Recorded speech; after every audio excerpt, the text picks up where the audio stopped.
ओम भगवते वासुदेवाय नमः।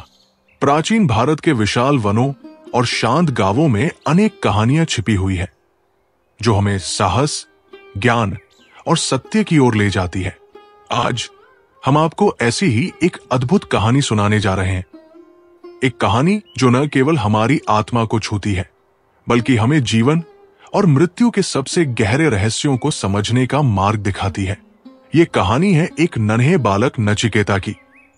एक ऐसा बालक जिसने अपने साहस और अडिग जिज्ञासा से स्वयं यमराज, मृत्यु के देवता को भी झुकने पर मजबूर कर दिया। ये कहानी है एक ऐसे प्रश्न की जिसने देवताओं को भी चौंका दिया, और ये कहानी है उस सत्य की जो हर प्राणी के लिए अनंत और अटल है। क्या आपने कभी सोचा है कि मृत्यु के बाद क्या होता है?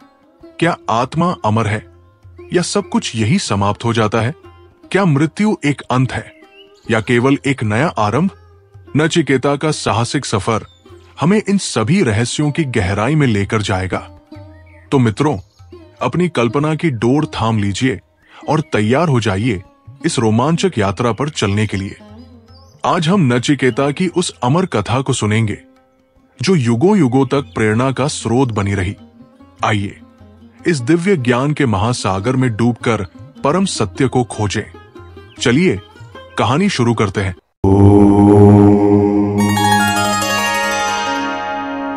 बहुत समय पहले एक शांत और सुंदर गांव था जहां नचिकेता नाम का एक बालक रहता था। वो साधारण बच्चों जैसा नहीं था। उसकी आंखों में जिज्ञासा और मन में गहरी सोच थी।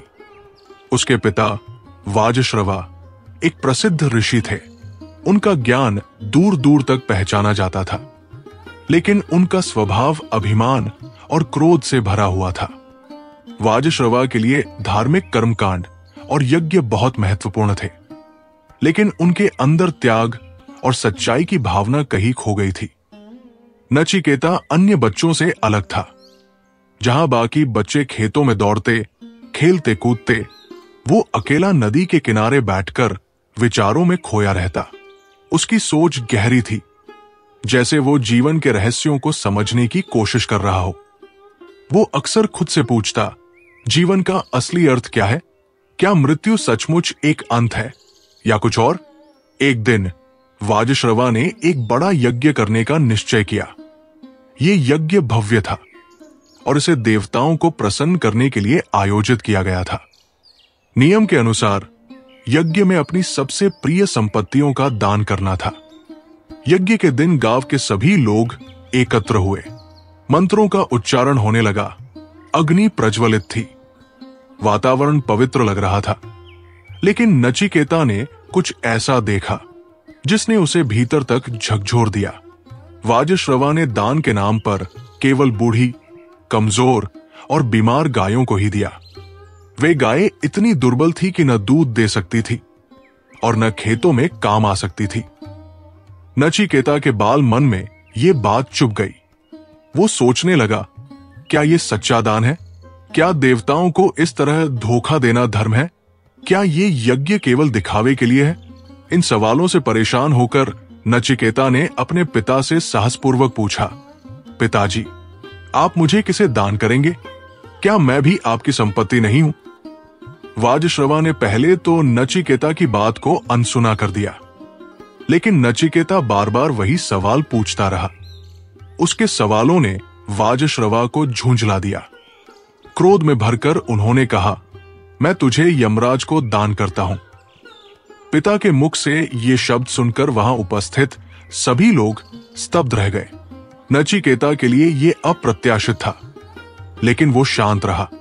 उसने सोचा, पिताजी ने क्रोध में कहा है, लेकिन जो कहा गया है उसे निभाना भी धर्म है। उसने बिना कोई विरोध किए यमराज के पास जाने का निर्णय लिया। नचिकेता ने अपनी यात्रा शुरू की।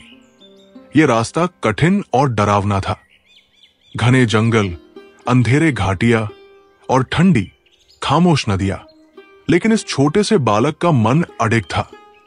वो न तो थका और न ही डरा। कई दिनों की कठिन यात्रा के बाद नचिकेता यमराज के द्वार पर पहुंचा, लेकिन यमराज उस समय वहां नहीं थे। बालक ने द्वार पर बैठकर प्रतीक्षा शुरू की। 3 दिन और 3 रातें बीत गई। बिना भोजन और पानी के नचिकेता वही डटा रहा। उसका धैर्य और सहन शक्ति अटूट थी। तीसरे दिन जब यमराज लौटे तो उन्होंने इस बालक को अपने द्वार पर बैठे देखा। वो उसकी दृढ़ता और तप से प्रभावित हुए। उन्होंने नचिकेता से कहा, हे बालक, तुमने मेरी अनुपस्थिति में यहां 3 दिन बिताए हैं। मैं तुम्हारे इस त्याग और सहनशीलता से प्रसन्न हूं। इसलिए मैं तुम्हें 3 वरदान देने का वचन देता हूं। मांगो जो भी चाहो। नचिकेता ने विनम्रता से पहला वरदान मांगा, मेरे पिता का क्रोध समाप्त हो और जब मैं लौटूं तो वे मुझे प्रेम पूर्वक स्वीकार करें। यमराज ने तुरंत ये वरदान दे दिया। दूसरे वरदान में नचिकेता ने कहा, मुझे वो अग्नियज्ञ सिखाइए जिससे स्वर्ग प्राप्त किया जा सके।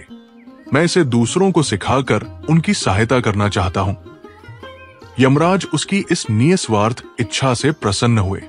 उन्होंने उसे यज्ञ की विधि समझाई और कहा, यह यज्ञ अब से तुम्हारे नाम पर नचिकेता अग्नि कहलाएगा। अब तीसरा वरदान आया। नचिकेता गंभीरता से बोला, हे यमराज, मुझे ये बताइए कि मृत्यु के बाद क्या होता है? क्या आत्मा अमर है या शरीर के साथ नष्ट हो जाती है? यमराज का चेहरा ये सुनते ही गंभीर हो गया।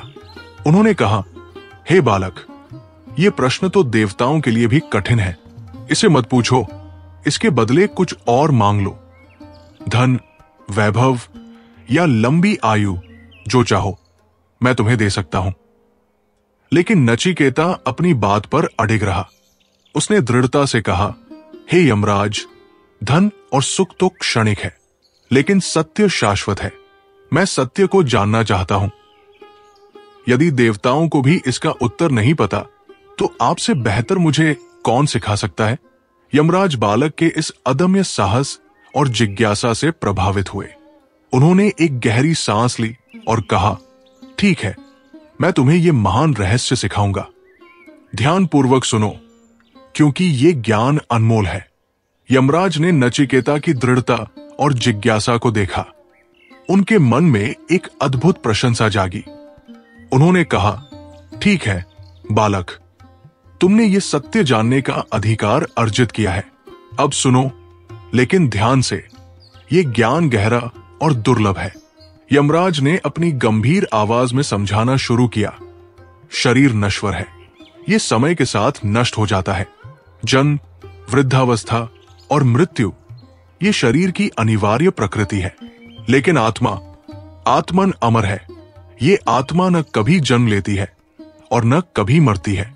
ये शाश्वत है, अनंत है। मृत्यु केवल एक परिवर्तन है, जैसे पुराने कपड़े त्याग कर नए कपड़े धारण किए जाते हैं।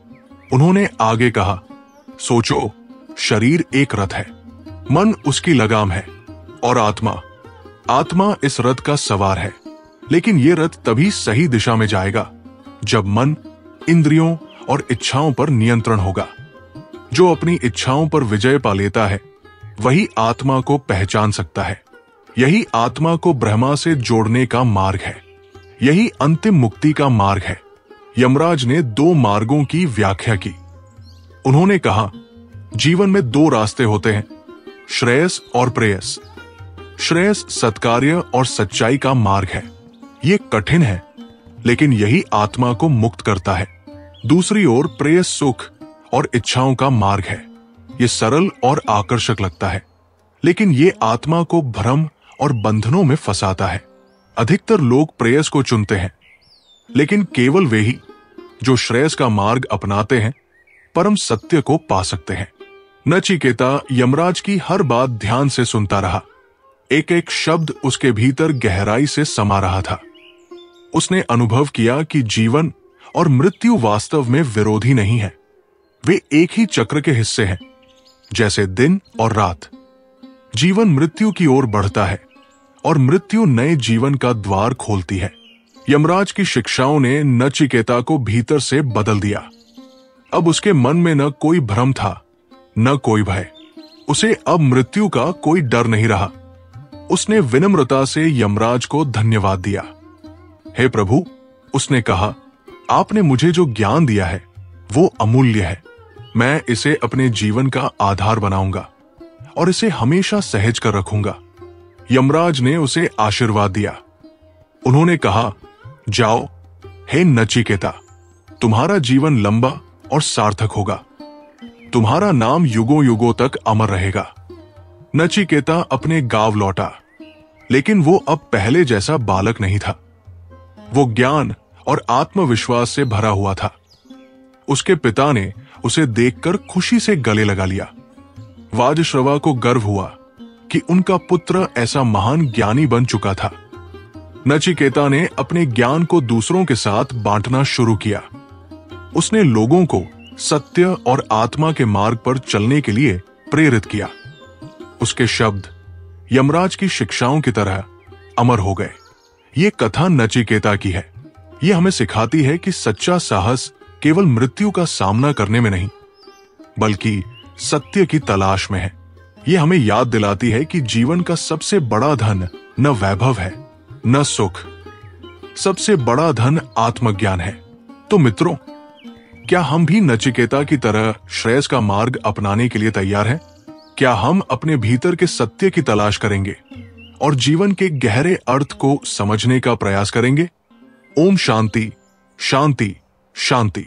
ऐसे और वीडियो देखने के लिए और भारतीय संस्कृति की महानता को पुनर्जीवित और फैलाने में हमारी मदद करने के लिए कृपया लाइक, शेयर और सब्सक्राइब करना न भूलें।